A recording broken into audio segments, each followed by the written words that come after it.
Tired of scrolling through endless photos and videos on your Nikon Z30, struggling to find that one perfect shot? Let's dive into the Nikon Z30's menu and create new storage folders to bring order to your camera's memory. First, press the menu button on the back of your camera.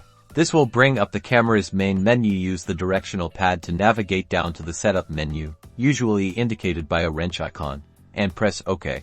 Scroll down within the setup menu until you find the folder name option and press OK to select it. Now you have a few options. Select choose folder number to create a new folder with a unique number. Press OK.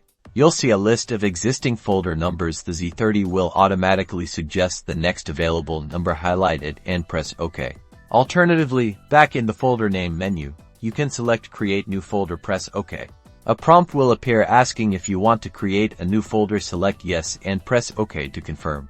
Congratulations! Your Nikon Z30 will now store new photos and videos in this new folder. Repeat these steps to create more folders for different events, projects, or shooting styles. Taking a few moments to organize your files directly on the camera will save you tons of time and frustration later when you're trying to find that special shot. Enjoy your organized media.